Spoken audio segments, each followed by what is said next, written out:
La patología de la neoplasia. Una neoplasia es un crecimiento autónomo de los tejidos que escapa el control normal de la proliferación celular. Dependiendo de su comportamiento, puede ser benigna, que es cuando permanecen localizadas, o malignas, que es el cáncer, cuando invaden tejidos y generan metástasis. Algunos tumores pueden mostrar diferenciación variable con respecto a su tejido de origen, lo que permite identificar su comportamiento y su origen celular. Eh, el cáncer es una enfermedad antigua documentada en registros históricos de civilizaciones como la India, Egipto, Babilonia y Grecia. Hipócrates fue pionero en diferenciar entre los tumores benignos y malignos, acuñando términos como carcino y carcinoma. La incidencia del cáncer ha aumentado con la longevidad, afectando principalmente a personas de la mediana edad y ancianos. Sin embargo, la detección temprana ha reducido las tasas de mortalidad. Los tumores benignos y malignos se diferencian unos de otros en que los benignos no invaden los tejidos ni generan metástasis, aunque suelen ser menos agresivos, pueden ser letales en ciertas localizaciones como los meningiomas y los mixiomas cardíacos. Los malignos se caracterizan por su capacidad de invasión y metástasis. Sin embargo, algunos pueden ser de un comportamiento indolente y no presentar un peligro inmediato para la vida. Algunos criterios histológicos para diferenciar los tumores es primeramente la atipia celular, que este es el grado en que las células tumorales difieren de las normales. La actividad mitótica, que es donde hay mayor proliferación celular y es indicativa de malignidad. El patrón de crecimiento, que es cuando los tumores malignos tienden a un crecimiento desorganizado con necrosis. La invasión, que es la infiltración de los tejidos y estructuras vasculares. Y la metástasis, que confirma la malignidad del tumor. De acuerdo al diagnóstico histológico de una neoplasia, este se basa principalmente en la observación microscópica y en la experiencia clínica. Los marcadores tumorales son proteínas o sustancias producidas por las células neoplásicas que nos ayudan en el diagnóstico y el seguimiento de los tumores, como por ejemplo el CEA, que este es un antígeno carcinoembrionario que está presente en los tumores gastrointestinales. El CA125, que se presenta en el cáncer de ovario, el PSA en el de próstata y el HER2-neo en el de mama, que también es utilizado como un blanco terapéutico. Estos pueden detectarse en tejidos mediante inmunohistoquímica o por sangre a través de ELISA u otros métodos. Aunque son útiles para el monitoreo del cáncer, su aplicación en la detección temprana aún actualmente es limitada. Dos de las características más distintivas de las células cancerosas son su capacidad para invadir tejidos cercanos y metastatizar. Las células cancerosas tienen la capacidad de invadir tejidos cercanos y extenderse más allá del órgano de origen, lo que puede llevar a una insuficiencia funcional del órgano afectado.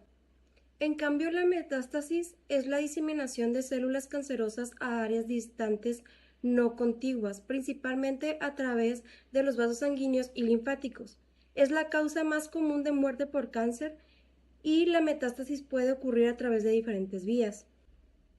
Metástasis hematogéneas. Las células cancerosas invaden capilares y vénulas y se diseminan a través del torrente sanguíneo.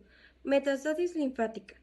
Las células tumorales se transportan a los ganglios linfáticos regionales donde pueden formar nuevos tumores. Diseminación en cavidades corporales. Los tumores pueden diseminar células malignas dentro de cavidades como el peritoneo y la pleura.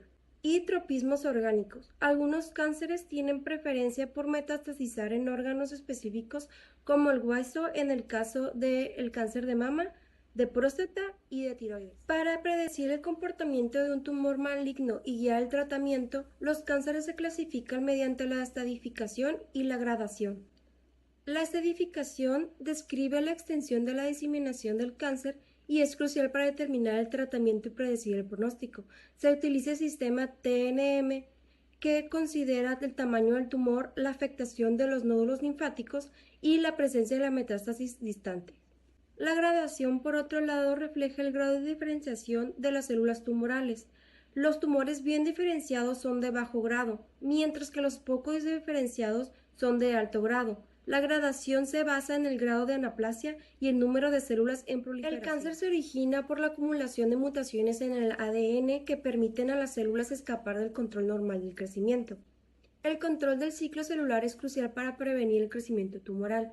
Las ciclinas y las cinasas dependientes de ciclinas regulan el proceso del ciclo celular. Por lo tanto, los mecanismos de defensa celular incluyen la regulación del ciclo celular, la reparación del ADN y la actividad de la telomerasa. Las alteraciones en estos mecanismos pueden llevar al desarrollo de cáncer. En los procesos normales que regulan las células e inhiben la oncogénesis, se encuentran las ciclinas y CDKs y la reparación del ADN. Mientras que las ciclinas y las CDKs regulan el ciclo celular y su desregulación puede contribuir al cáncer, los inhibidores de CDK juegan un papel importante en la prevención del crecimiento tumoral. Y la reparación del ADN es la capacidad de las células para reparar daños en el ADN y es esencial para prevenir mutaciones que pueden llevar al tiempo que cáncer. tengo para poder hablarles acerca de este pequeño diagrama que va a hablar acerca de las lesiones y los mecanismos de reparación del ADN. Diariamente podemos estar expuestos a diferentes factores que alteran nuestro ADN y lo van a alterar de 5 diferentes maneras, ¿ok? Tenemos primero la ruptura de una cadena simple de ADN. Esta cadena simple de ADN va a ser reparada por medio de la inserción de la base nitrogenada que se rompió. Después tengo la ruptura doble de la cadena de ADN. Esta ruptura doble de la cadena se va a reparar por medio de una reparación doble de la unión homóloga de los extremos por una recombinación homológica.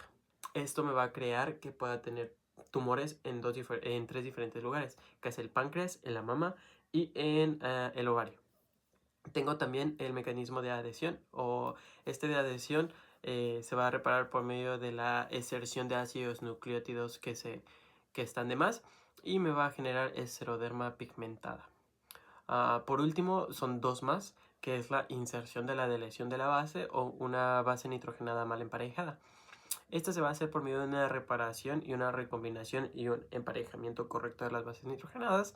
Y los tipos de tumores que me pueden expresar va a ser en el colon y en el segundo diagrama. Vamos a ver que tenemos un mecanismo de reparación. Este mecanismo de reparación es el mecanismo de reparación por un emparejamiento incorrecto de las bases nitrogenadas. También se abrevia MMR y significa Mismatch Repair, que traducido del inglés significa reparación del enlace incorrecto o el enlace ausente. Podemos ver el ejemplo que tenemos una cadena nitrogenada que tiene guanina, citosina, tiamina, adenina, adenina, tiamina. Y después van a haber marcadores o más bien proteínas, que es el MH2 y el MSH6, que me van a reconocer el segmento incorrecto de la base del ADN y van a reclutar un grupo de enzimas reparadoras del MMR que corregirán el defecto. El emparejamiento incorrecto está causando una pequeña inserción o deleción del segundo grupo enzimático del MSH2 y el de MHC3 y reconocen el defecto, reclutan otro grupo mediado por el MSHR, lo cual van a corregir el defecto y restaurar la secuencia correcta. Bueno, ahora sí empezando con características específicas del cáncer, tenemos que mutaciones y oncogenes. El cáncer se desarrolla por la comunicación y mutaciones en genes clave. La inestabilidad genómica, las células tumorales tienen mayor tasa de mutaciones, lo que favorece su evolución y resistencia a tratamientos. La proliferación celular descontrolada, se pierde la regulación normal del ciclo celular, permitiendo divisiones constantes. La inmortalidad celular. La mayoría de las células normales tienen un límite de divisiones, pero las cancerosas activan telomerasa, lo que las hace inmortales. Así haciendo evasión a la muerte celular programada, las células tumorales escapan de la apoptosis, aumentando su supervivencia. Y tenemos que aquí en la imagen, cómo empieza con una célula normal, se transforma en agente con los agentes cancerígenos, se activa el oncogen y se transforma en una célula cancerosa. Siguiendo con procesos adicionales que facilitan la expansión celular y la diseminación, empezamos con la angiogénesis, que es el crecimiento de nuevos vasos sanguíneos para nutrir un tumor. Esta consta de varios pasos, que va de el paso A, la fase A, vasos estables, siguiendo del aumento de la permeabilidad vascular, con el C de la degradación de la membrana basal, y siguiendo la migración y proliferación, así continuando con una morfogénesis. Esto es de gran importancia con el cáncer, ya que para obtener el oxígeno y nutrientes favorecen su crecimiento y la metástasis, o sea, la angiogénesis. Y así, siguiendo con una invasión y metástasis, células cancerosas que adquieren la capacidad de invadir otros tejidos y viajar a otras partes del cuerpo, y así se expande más. Las alteraciones metabólicas, estas cambian en la producción de ATP y se usa la glucosa para favorecer la supervivencia del tumor. El microambiente tumoral también es un factor clave, como la inflamación crónica y señales celulares que contribuyen a la progresión de este cáncer. Siguiendo en cómo las células tumorales se ven en la regulación de la proliferación, activando las señales de crecimiento. Las mutaciones de receptores y vías de señalización promueven la proliferación descontrolada.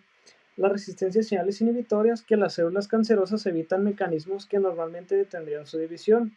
Alteraciones en factores de transcripción, genes como el MIC, FOS y REL, se activan promoviendo la proliferación y supervivencia celular. Los receptores celulares alterados, cambios en receptores de membrana y nucleares aumentan la respuesta a señales de crecimiento.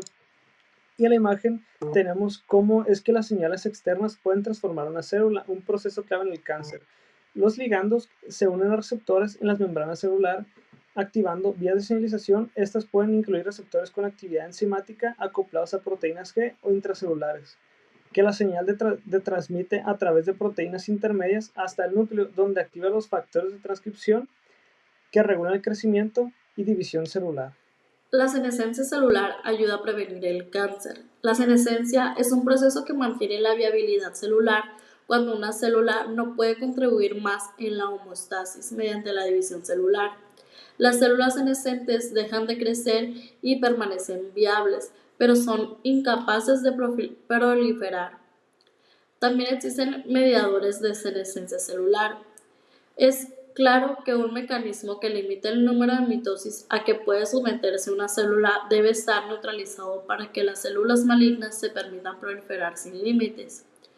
Hay varios efectos de la senescencia involucrados. Puede ser respuesta al daño del ADN, supresores tumorales, estrés oxidativo y citocinas. Evasión de la senescencia. Las células cancerosas pueden solucionar este problema mediante la telomerasa. En células humanas normales, los niveles de esta enzima son insuficientes para mantener la longitud de los telómeros. Una barrera mayor al desarrollo del cáncer parece ser la senescencia celular. Se ha constatado que la senescencia celular inducida por oncogenes constriñe el desarrollo tumoral en varios tipos de cáncer.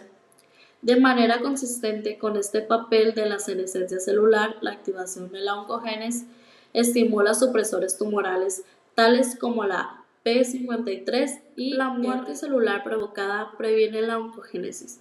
El número total de células en cualquier órgano refleja un equilibrio entre la división celular y la muerte celular. Toda cuestión relacionada con la MCP y el cáncer se complica todavía más a causa de la apoptosis mediada por oncogenes. Por ejemplo, aunque el factor de transcripción MIC generalmente se considera como oncogénico, si las vías de MCP están intactas sobre la producción, la MIC induce a una vía de apoptosis por defecto. De este modo, la promoción de la proliferación celular a causa de la producción desregulada de MIC a menudo se equilibra mediante un aumento de la apoptosis. Mediadores de la angiogenia tumoral. Hay tres grupos principales de factores que pueden mediar la angiogénesis tumoral. El primero es la familia de VEGF o sistema de factor de crecimiento vascular endotelial. Este es un mediador principal en la angiogenia tumoral y es producido por las células de la mayoría de los tumores. Este aumenta la permeabilidad capilar, promueve la supervivencia de las células endoteliales y moviliza células progenitoras para que participen en la angiogenia. El segundo son las angiopoietinas, que de esta es la que más contribuye la angiopoietina 2, que actúa principalmente estabilizando los vasos sanguíneos en crecimiento y estimulando a los pericitos para que rodeen las estructuras en desarrollo. Y Por último, otros estímulos importantes incluyen a las citocinas, andrógenos y estrógenos, así como diferentes factores de crecimiento. Estos llevan a cabo diversas funciones, incluyendo la inducción de la producción de VEGF. Ahora, para que las células malignas establezcan metástasis. En primer lugar, el tumor adquiere la capacidad de unirse a los componentes de la matriz extracelular. Estas interacciones son mediadas por la expresión de varias moléculas de adhesión. El tumor pasa por una transición epitelial mesenquimatosa y atraviesa la membrana basal. Luego, las células tumorales liberan enzimas proteolíticas que degradan la matriz extracelular. Después de atravesar el ambiente extracelular, la neoplasia invasora penetra en los vasos sanguíneos y los linfáticos mediante los mismos mecanismos. Después de sobrevivir a los vasos sanguíneos y linfáticos, el tumor sale del sistema vascular. Establece micrometástasis en el sitio donde abandona la vasculatura, y estas micrometástasis crecen hasta convertirse en masas macroscópicas del tumor metastásico. Células asociadas a tumores. Aquí el estroma adyacente al tumor es crítico para la supervivencia de las células tumorales en su ubicación y para su diseminación. Este tipo de estroma cancerizado contiene elementos derivados de la médula ósea, que incluyen células supresoras derivadas de la médula, MDSC, células dendríticas, macrófagos asociados a tumores, o TAM, fibroblastos, adipocitos y células endoteliales. Citocinas, quimiosinas y otros mediadores producidos por las células tumorales, así como la influencia de destruccionística e hipoxia, reclutan TAM, MDSC y fibroblastos asociados a carcinoma y blastocitos mesenquimatosos. MSDC y TAM están presentes en los puntos frontales del tumor invasor, donde la membrana basal se rompe y las células tumorales están infiltrándose en el estroma. Estas células producen factores angiogénicos, proteasas y otros factores que promueven la invasión tumoral. Los CAF producen facilitadores similares y traen células precursoras de vasos sanguíneos derivados de la médula ósea para generar nuevos vasos sanguíneos. Las células malignas van a penetrar los canales linfáticos o vasculares, esto dependiendo de la preferencia. En los vasos sanguíneos se van a componer por células solitarias que son pequeñas porciones del tumor primario que se van a mover más rápido que los racimos y van a entrevasar los vasos sanguíneos promoviendo una ruta para su migración.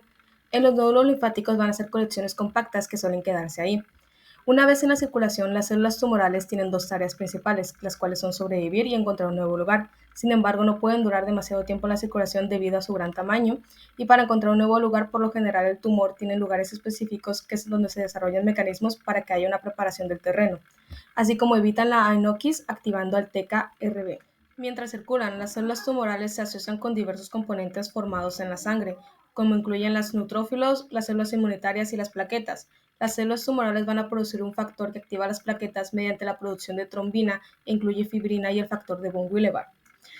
Una vez en la circulación va a haber un momento en el que van a tener que abandonarla. Después de su detección de torrente sanguíneo, las células tumorales y sus compañeros de viaje van a mediar el proceso de extravasación.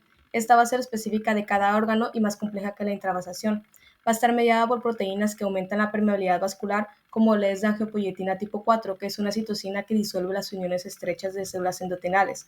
Van a favorecer la migración de las células tumorales a través de paredes vasculares. El establecimiento de la micrometástasis va a ser un proceso en el cual se van a establecer colonias distantes a los tumores primarios, requiriendo una sincronización compleja de la bioquímica, así como de las matrices del sitio metastásico. Estas micrometástasis van a sobrevivir sin crecer o van a morir. Sin embargo, como hay una gran diseminación del tumor principal a la circulación, las células que no se metastásicas que no se mueren o no se establecen en un lugar se quedan en un periodo de latencia. En esta fase, los cánceres, ya sean primarios o metastásicos, no van a agrandarse a un punto que puedan ser detectados de forma clínica. Asimismo, las células van a poseer mecanismos complejos que las van a proteger sobre el desarrollo de tumores. Estas moléculas se conocen como supresores tumorales, las cuales son codificadas por genes supresores tumorales.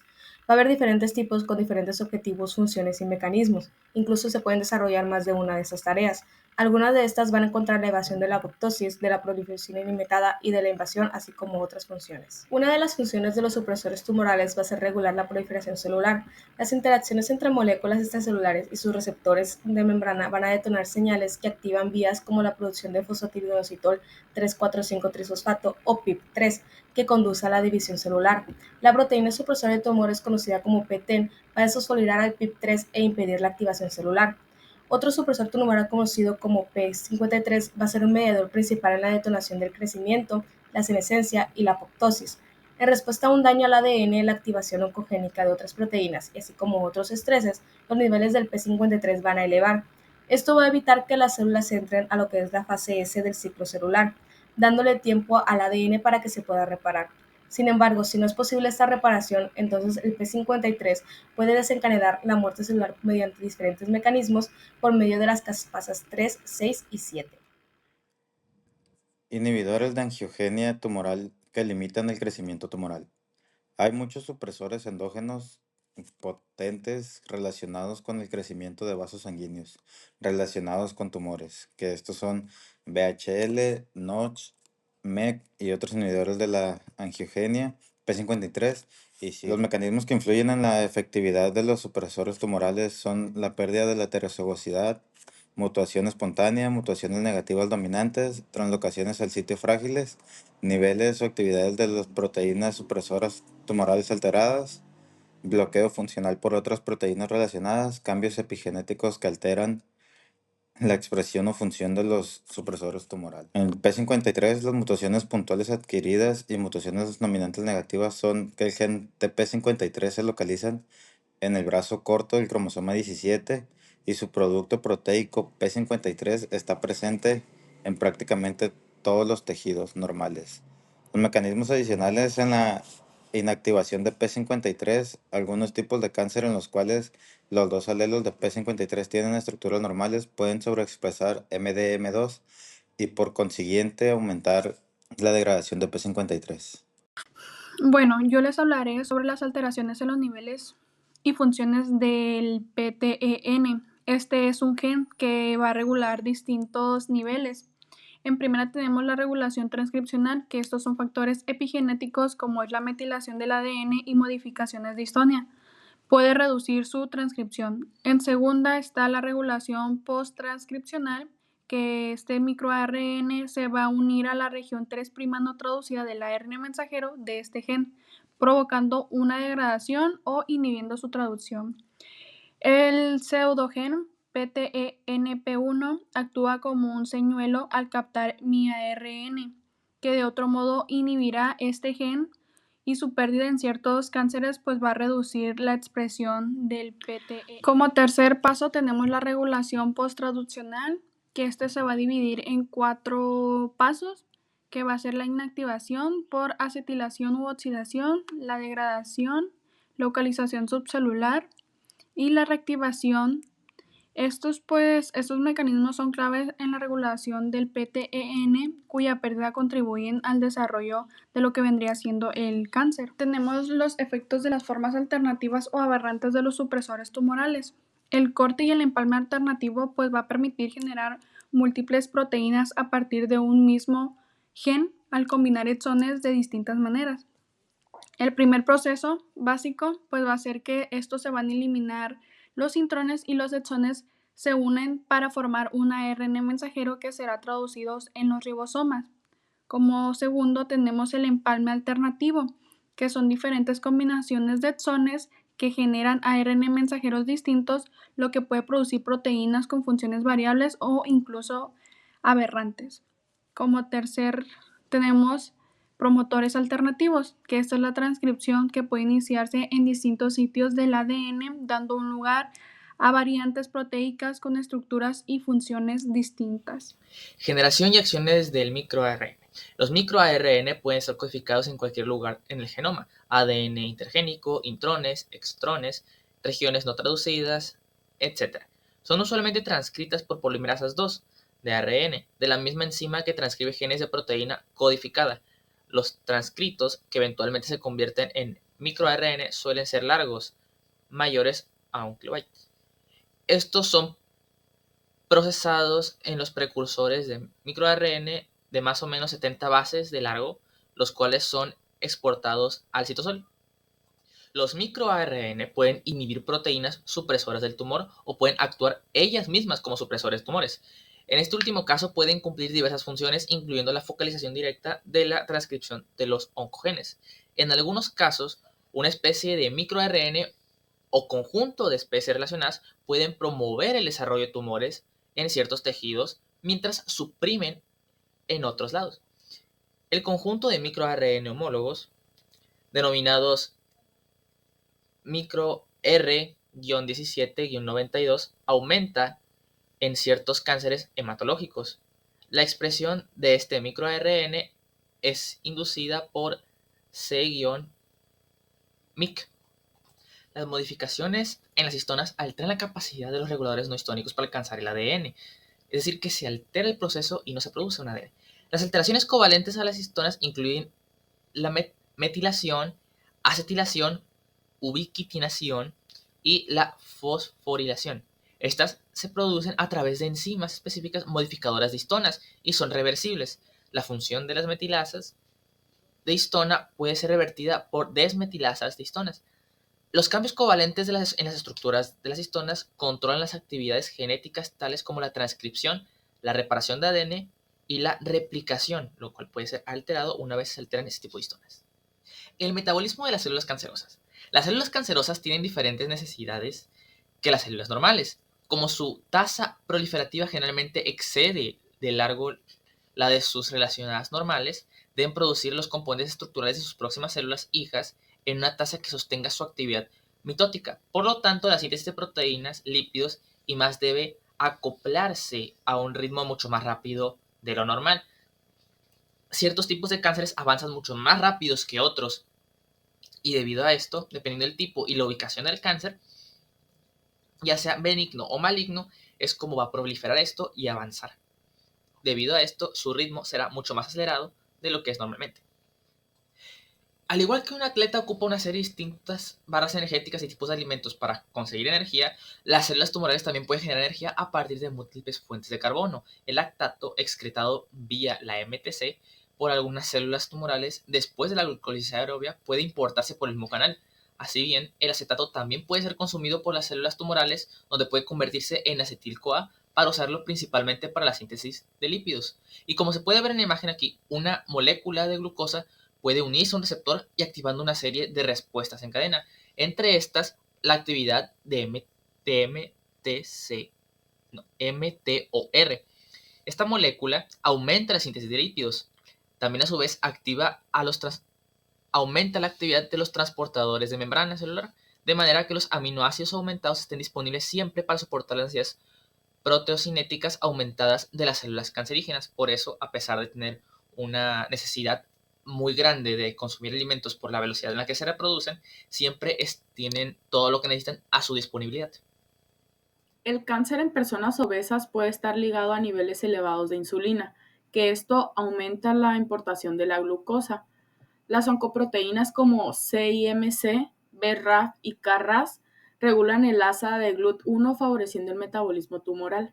Además, promueven la glucólisis y bloquea el uso del piruvato en las mitocondrias, aumentando el crecimiento canceroso, especialmente cuando falta su inhibidor VHL o se activa. El metabolismo celular también está regulado por genes supresores de tumores como P53 y PTEN. El P53 reduce la captación de glucosa e inhibe la glucólisis mediante la regulación de TIGA, lo que favorece la fosforilación oxidativa. Cuando estos genes se pierden o mutan, la célula cancerosa aumenta su metabolismo descontrolando y facilita su proliferación. El crecimiento del tumor no solo depende de las células malignas, sino también del microambiente tumoral. El estroma, que está compuesto de fibroblastos, células inmunes y vasos sanguíneos, interactúan con las células cancerosas. En respuesta al estrés oxidativo, las células del estromales pueden modificar su metabolismo para aumentar el tumor. Esto formando un ciclo vicioso en el que el tumor promueve la alteración metabólica. Otro proceso clave en el cáncer es la autofagia, que puede llegar a tener un papel protector o perjudicial. En las primeras etapas, pues protege a la célula eliminando componentes dañinos. Sin embargo, en tumores ya avanzados puede favorecer la supervivencia celular al proporcionar energía y nutrientes en condiciones de estrés. En genes como PTEN y proteínas esclerosis tuberculosa 1 y 2, pues estas regulan la autofagia evitando su uso excesivo en células normales. Las células cancerosas presentan mutaciones en su ADN, lo que les da ventaja de crecimiento y supervivencia.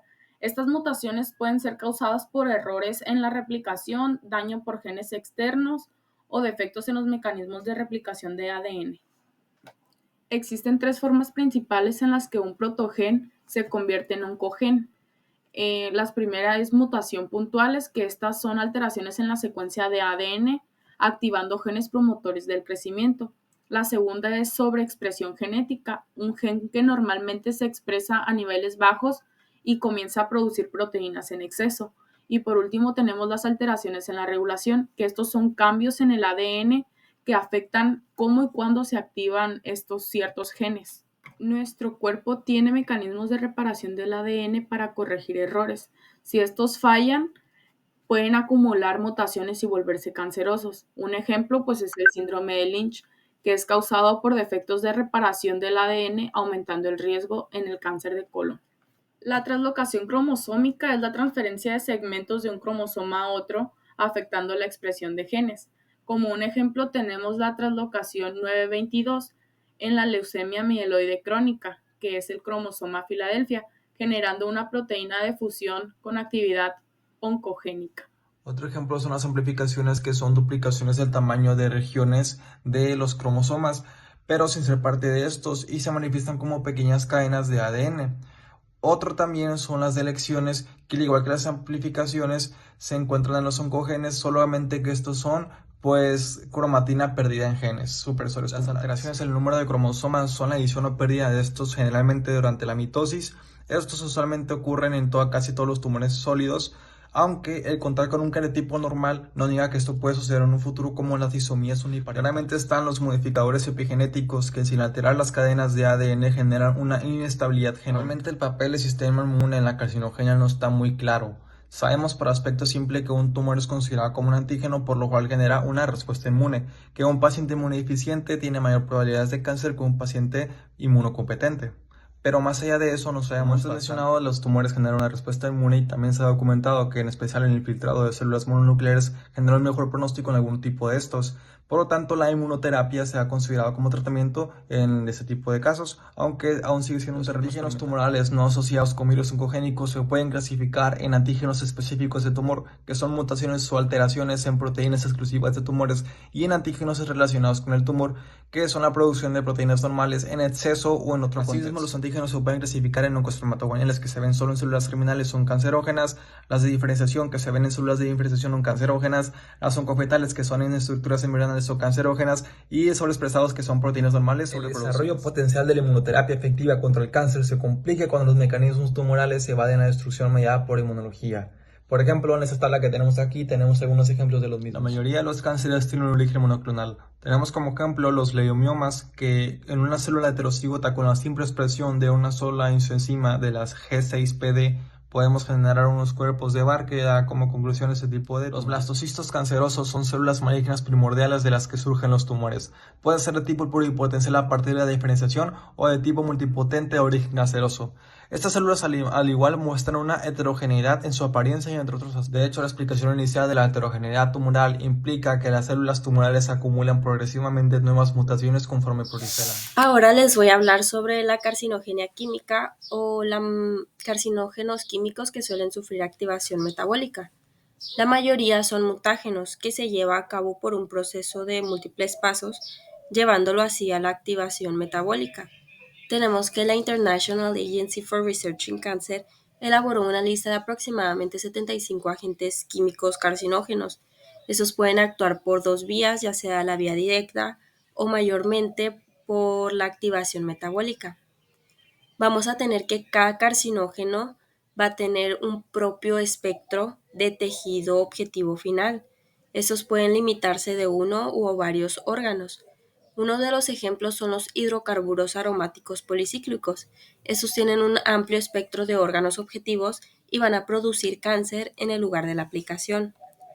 Otros son los agentes alquilantes, que se enfocan en destruir las células cancerógenas al dañar el ADN, pero también puede afectar a las células normales. Otro ejemplo puede ser la aflatoxina, las aminas aromáticas, las nitrosaminas y los metales. También tenemos que vamos a tener factores endógenos y ambientales que van a influir en la carcinogenia química. Vamos a tener los aspectos genéticos, estados hormonales, la dieta, incluso la presencia o ausencia de inductores de sistemas metabolizantes de fármacos y activadores tumorales. Aquí va a variar dependiendo a la persona. Por ejemplo, en los aspectos genéticos, dependiendo de cada familia, los genes que se lleven de dichas generaciones, estados hormonales de cada persona propia, la dieta o estilo de vida de la persona, entre otros factores. Ahora les voy a hablar sobre la carcinogenia física, donde van a actuar factores como la luz ultravioleta, los asbestos e incluso los cuerpos extraños. Tenemos que la luz ultravioleta causa cánceres de piel y estos son más susceptibles en las personas blancas que en las negras debido a la diferencia de melanina en su piel. Los asbestos causan mesotelioma, sin embargo no se ha establecido de manera concluyente, pero está presente una asociación en la mayoría de los casos. En los cuerpos extraños se dice que producen cáncer en ensayos experimentales. Sin embargo, no hay pruebas de que una lesión traumática única pueda conducir a ninguna forma de cáncer. También hay otros factores como lo puede ser la influencia dietética, que se dice, por ejemplo, que el cáncer de colon o de próstata está asociado a un consumo de carne roja. Los síntomas del cáncer van a aludir a los efectos locales del tumor primario o a su metástasis. Sin embargo, hay efectos remotos no atribuibles a la invasión tumoral que se les va a denominar síndromes paraneoplásicos. Uno de estos ejemplos pueden ser la fiebre, que va a ser de origen desconocido, o la anorexia y la pérdida de peso, dependiendo del sitio donde se encuentre este tipo de cáncer. Aquí en esta foto podemos ver las diferencias geográficas y étnicas que varían por los distintos cánceres que existen en el mundo. Dependiendo a la zona geográfica, la genética de la persona e incluso su forma dietética de estilo de vida va a diferenciar qué tan probables o qué tanta es la incidencia de dicho cáncer en la zona donde residimos. Como podemos ver aquí, el cáncer nasofaríngeo se dice que tiene mayor incidencia en los países como China, Hong Kong y Singapur. Sin embargo, en el carcinoma esofágico va a variar su incidencia y aquí se va a presentar principalmente en Turquía hasta la zona este de China. En el cáncer de estómago se va a presentar principalmente en Japón, Chile e Irlanda. Y tenemos diferentes más tipos de cánceres que se van a presentar en diferentes zonas, como podemos ver aquí en el mapa, que los de mayor incidencia pueden ser los Estados Unidos o Australia, que son los que se presentan de un color azul más oscuro. Aquí va a variar dependiendo muchos factores, como los hemos estado mencionando, e incluso pueden actuar la carcinogenia química o la carcinogenia física.